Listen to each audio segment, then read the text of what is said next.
নমস্কাৰ আপুনি চাই আছে সুনীল তেৰান এটুজেড ইউটিউব চেনেল আপোনালোকে সকলোৱে যোৱাকালি এছচিআৰটি পেট 2025 ৰ ৰিজাল্ট লাভ কৰিছে তো তেনে ক্ষেত্ৰত এছচিআৰটিয়ে আজি সন্ধিয়াৰ পৰা অহা 1 আগষ্টলৈকে আপোনালোকৰ অনলাইন কাউন্সেলিং চলাব তো আপোনালোকক মই জনাই দিব বিচাৰো বা এই কাউন্সেলিংৰ আগমুহূৰ্তত মই আপোনালোকক জনাব বিচাৰো যে কি শুদ্ধ প্ৰক্ৰিয়াৰ মাধ্যমত আপোনালোকে কাউন্সেলিং কৰিলে কম নম্বৰ পোৱা শিক্ষাৰ্থী এজনেও এডমিশন লাভ কৰিব পাৰে আৰু কিমান নম্বৰ পোৱা শিক্ষাৰ্থীসকলে ফাৰ্স্ট প্ৰিফাৰেন্সত প্ৰাইভেট হিচাপে দিব লাগে আৰু কিমান মাৰ্কস পোৱা শিক্ষাৰ্থীসকলে গভৰ্ণমেণ্টত এডমিশন লাভ কৰিব পাৰে সম্পূৰ্ণ ডিটেইলছ কাউন্সেলিংৰ পৰা আৰম্ভ কৰি কিমান মাৰ্কস পোৱা শিক্ষাৰ্থী এজনে এডমিশন লাভ কৰিব পাৰে সম্পূৰ্ণ কথা মই আপোনালোকক এই ভিডিঅ'ৰ মাধ্যমত জনাবলৈ গৈ আছো তো যিসকল শিক্ষাৰ্থীয়ে 2025 বৰ্ষত দুবছৰীয়া ডিএলএড পাঠ্যক্ৰমৰ এডমিশন ল'ম বুলি ভাবি আছে সেই সমূহ শিক্ষাৰ্থীৰ কাৰণে বহুত ইনফৰ্মেটিভ হ'বলৈ গৈ আছে ভিডিঅ'টি শেষলৈকে চাব তো বলক আজি মূল ভিডিঅ'টিলৈ আমি আগবাঢ়ো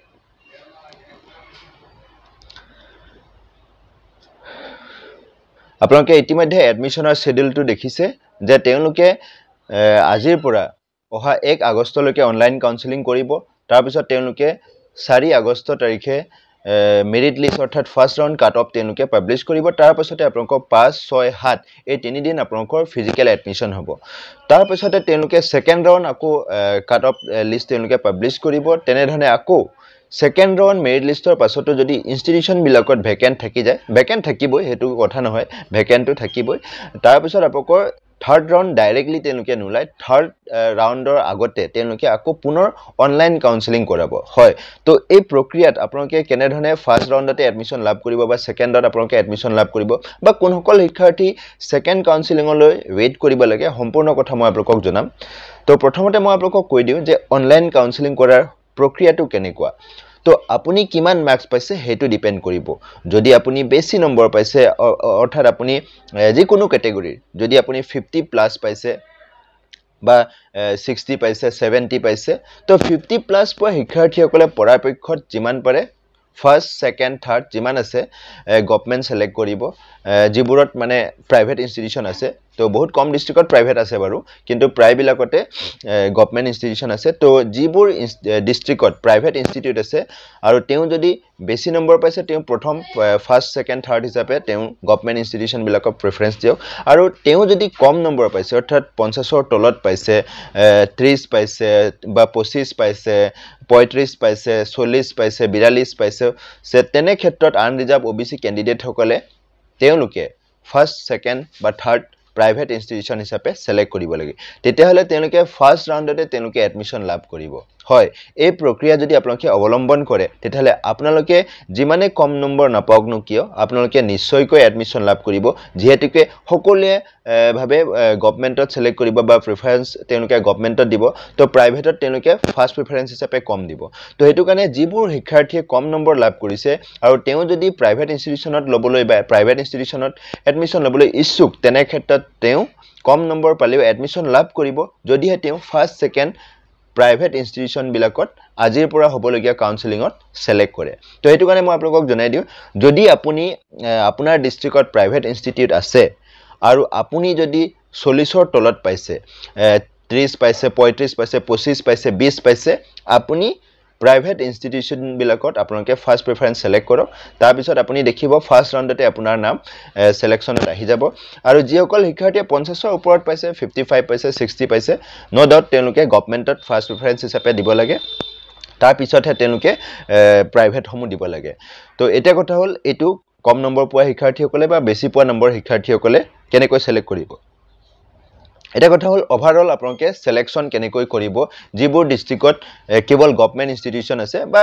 প্ৰাইভেট ইনষ্টিটিউশন থকা ডিস্ট্ৰিক্ট বিলাকও কেনেকৈ সিলেকশন কৰিব তো মই আপোনালোকক এটা সিম্পল যেটো আপোনালোকৰ প্ৰেফাৰেন্স দিয়া যে প্ৰক্ৰিয়া হেতু মই আপোনালোকক জনাই দিও যিমান পাৰে আপোনালোকে প্ৰথমতে আপোনালোকৰ যদি বেছি নম্বৰ পাইছে আপোনালোকে গভটো সিলেক্ট কৰিব গভৰ্ণমেণ্টটো সিলেক্ট কৰিব কিন্তু যদি আপুনি কম নম্বৰ পাইছে তেতিয়ালে আপোনালোকে যিমান পাৰে গভৰ্ণমেণ্টত আপুনি এডমিশন লবলৈ তেতিয়ালে ইচ্ছুক আপুনি কম নম্বৰ পাইছে তেতিয়ালে আপুনি সিলেক্ট কৰা আপোনাৰ সিলেক্ট কৰাৰ প্ৰক্ৰিয়াটো এনে ধৰণৰ হ'ব লাগিব যে যিবোৰ গভ আপোনালোকৰ টিচাৰ ইনষ্টিটিউট আছে এডুকেশ্যন ইনষ্টিটিউট আছে সেইটো যিবোৰ আঁতৰত আছে অকণমান মানে সাব ডিভিজন লেভেলত আছে সাপোজ নগাঁও ডিষ্ট্ৰিক্টৰ কথা কৈছোঁ আপুনি কম নম্বৰ পাইছে সাপোজ আপুনি 45 পাইছে আনৰিজাৰ্ভ কেটেগৰী হয় ওবিসি কেটেগৰী হয় কিন্তু আপুনি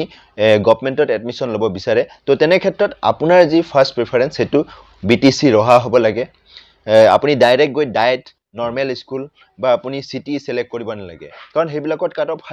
হাই যাব তো হেতু কাৰণে আপুনি বিটিসিত অকনমান বিটিসি ৰহা দূৰত আছে কম শিক্ষাৰ্থী এটা সিলেকশন দিয়ে ফাৰ্ষ্ট হিচাপে তো আপুনি যদি তাত কম নম্বৰ পাইছে আপুনি যদি ফাৰ্ষ্ট প্ৰিফাৰেন্স হেতু সিলেক্ট কৰে তেতিয়াহলে আপোনাৰ এডমিশ্যন পোৱাৰ যি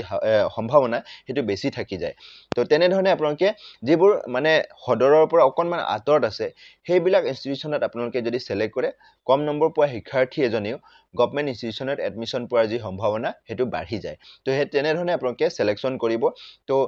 প্ৰথমতে গভ তাৰ পিছতহে প্ৰাইভেটত সিলেক্ট কৰিব যিমান যদি আপুনি 50ৰ আহে পাহে পাইছে মানে আপুনি গভৰ্নমেণ্ট বিলাক প্ৰথমতে সিলেক্ট কৰিব তাৰ পিছতহে প্ৰাইভেট বিলাক সিৰিয়ালি কৰিব তো এনে ধৰণে আপোনালোকে প্ৰিফাৰেন্সেছ সমূহ সিলেক্ট কৰিব তো মই সিম্পল এজন 50 আৰু 60ৰ ভিতৰত পোৱা শিক্ষাৰ্থী এজনৰ কাৰণে সিম্পল মই নগাঁও ডিস্ট্ৰিক্টৰ যি আপোনালোকৰ প্ৰিফাৰেন্স শেডিউল হেতু মই কৈছো ফাৰ্ষ্ট তেওঁ ডাইট দিব লাগে সেকেন্ড তেওঁ আপোনালোকৰ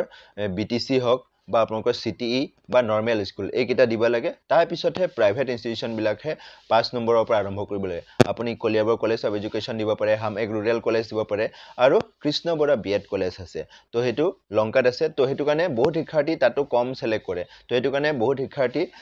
তাতো সিলেক্ট কৰিব পাৰে কম নম্বৰ পোৱা শিক্ষাৰ্থীসকলে তো এনে ধৰণে যদি আপোনালোকে নিজৰ ডিস্ট্ৰিক্টত আপোনালোকে মিলাই লওক আপুনি কোনটো ইনষ্টিটিউচনত এডমিশ্যনটো ল'ব বিচাৰে আৰু সেই ইনষ্টিটিউচনটো যদি অকনমান হদৰ এলেকাত আছে তেতিয়াহলে তাত কাট অফ বেছি যাব তো তাৰ অপোজিট বেলেগ ইনষ্টিটিউচন যদি আছে তাত আপুনি সিলেক্ট কৰিবলৈ চেষ্টা কৰিব ফাৰ্ষ্ট প্ৰিফাৰেন্স হিচাপে বাকি যিমানবোৰ গভৰ্নমেণ্ট ইনষ্টিটিউট আছে বাকি যিমানবোৰ ডিস্ট্ৰিক্টৰ গভৰ্নমেণ্ট ইনষ্টিটিউট আছে তো গভৰ্নমেণ্ট ইনষ্টিটিউচন থকা যিবোৰ ডিস্ট্ৰিক্ট আছে তেওঁলোকে এনে ধৰণে কৰিব লাগে হদৰৰ পৰা অকনমান আঁতৰত যিবোৰ ইনষ্টিটিউচন আছে সেই ইনষ্টিটিউচন বিলাককহে ফাৰ্ষ্ট দিব লাগে তাৰ পিছত সেকেন্ড টু হেতুক দিব লাগে যেটো মানে অকনমান হদৰ এলেকাত আছে তো এনে ধৰণে সিলেক্ট কৰিলে আপোনালোকে কম নম্বৰ পোৱা শিক্ষাৰ্থী এজনেও গভৰ্নমেণ্টত এডমিশ্যন পোৱাৰ যি সম্ভাৱনা থাকি যায় তো হেতু মই আপোনালোকক জনালো তাৰ পিছত আহি গল কিমান মাৰ্কস পোৱা শিক্ষাৰ্থী এজনে গভৰ্নমেণ্টত এডমিশ্যন লাভ কৰিব পাৰে তো মই আপোনালোকক ডিস্ট্ৰিক্ট ওয়াইজ আপোনালোকক জনাই দিও যেহেতুকে 24খন যেটো ডিস্ট্ৰিক্ট আছে প্ৰায় 4150টা ইনটেকৰ কাৰণে তো মই আপোনালোকক ইনটেক জনাম আৰু আপোনালোকৰ ডিস্ট্ৰিক্টৰ কিমান মাৰ্কস পোৱা শিক্ষাৰ্থী এজনে গভৰ্নমেণ্টত আশা কৰিব লাগে তেও লাগিলে আনৰিজাৰ্ভ হক বা ওবিসি হক এসটি হক এসসি হক বা যে কোনো ক্যাটাগৰীৰ হক মই এটা কমন নাম্বাৰ আপোনালোকক মই জনাম যেটো নাম্বাৰৰ ভিতৰত থকা শিক্ষাৰ্থীসকলে তেওঁলোকে গভৰ্নমেণ্টত এডমিশ্যন পোৱাৰ যি সম্ভাৱনা হেতু তেওঁলোকৰ থাকে তো বৰপেটাত যদি আমি চাবলৈ যাওঁ গভৰ্নমেণ্ট ইনষ্টিটিউচনত তেওঁলোকৰ প্ৰায় আপোনালোকৰ 250 ইনটেক কেপাসিটি আছে তো তেনে ক্ষেত্ৰত আপোনালোকক মই জনাই যি সকল শিক্ষাৰ্থী 150 ৰ ভিতৰত আছে তেওঁলোকে নিশ্চয়কৈ এডমিশ্যন লাভ কৰিব কাৰণ 150 ৰ ভিতৰত যি সকল আনৰিজাৰ্ভ হক ওবিসি হক এসটি এসসি যি কোনো ক্যাটাগৰীৰ শিক্ষাৰ্থী 150 ৰ ভিতৰত যদি আছে তেওঁলোকে নিশ্চয়কৈ গভৰ্নমেণ্টত এডমিশ্যন লাভ কৰিব বাকি 150 ৰ ওপৰত যদি আছে তেওঁলোকৰ ক্ষেত্ৰত অকনমান অসুবিধা হ'ব যদিহে তেওঁ আনৰিজাৰ্ভ বা ওবিসি ক্যাটাগৰীৰ হয় কাৰণ আনৰিজাৰ্ভ ওবিসি ক্যাটাগৰীৰ যেটো কম্পিটিশন হেতু বেছি থাকে তো হেতু কাৰণে আপোনালোকে এটো মনত ৰাখিব নেক্সট বঙাইগাঁও ডিস্ট্ৰিক্টত 70 ৰ ভিতৰত যি সকলে আছে ৰেংক 70 ৰ ভিতৰত যি সকল আছে তেওঁলোকে গভৰ্নমেণ্টত এডমিশ্যন নিশ্চয়কৈ লাভ কৰিব বাকি কাছাৰ ডিস্ট্ৰিক্টতো তেনেকুৱা 150 ইনটেক আছে যেহেতুকে তাত গভৰ্নমেণ্ট ইনষ্টিটিউচনে আছে তাতো 100ৰ ভিতৰত যি সকল শিক্ষাৰ্থী আছে তেওঁলোকে নিশ্চয়কৈ গভৰ্নমেণ্টত এডমিশ্যন লাভ কৰিব বাকি দৰং ডিস্ট্ৰিক্টতো 100ৰ ভিতৰত আপোনালোকে এডমিশ্যন আশা কৰিব পাৰিব ধেমাজি 30ৰ ভিতৰত যি সকল আছে আনৰিজাৰ্ভ ওবিসি যি সকল ক্যাটাগৰী শিক্ষাৰ্থী 30ৰ ভিতৰত আছে তেওঁলোকে নিশ্চয়কৈ এডমিশ্যন লাভ কৰিব কিন্তু 30ৰ ওপৰত মানে তেওঁ পাব যদিহে তেওঁ এসসি হয় পিডব্লিউডি হয় বা এসটিপি হয় বা এসটিএইচ হয় তেনে শিক্ষাৰ্থীসকলে এডমিশ্যন লাভ কৰিব কিন্তু উইদিন 30 যি সকল আছে তেওঁলোকে নিশ্চয়কৈ এডমিশ্যন লাভ কৰিব তেওঁ লাগিলে যি কোনো ক্যাটাগৰী নহক নকিয়া নেক্সট হৈ গল ধুবুৰী 150 ৰ ভিতৰত 150 ইনটেক আছে তো 100ৰ ভিতৰত যি সকল আছে ডিব্ৰুগড়ত এনেকুৱা 100ৰ ভিতৰত যি সকল ক্যাটাগৰী শিক্ষাৰ্থী আছে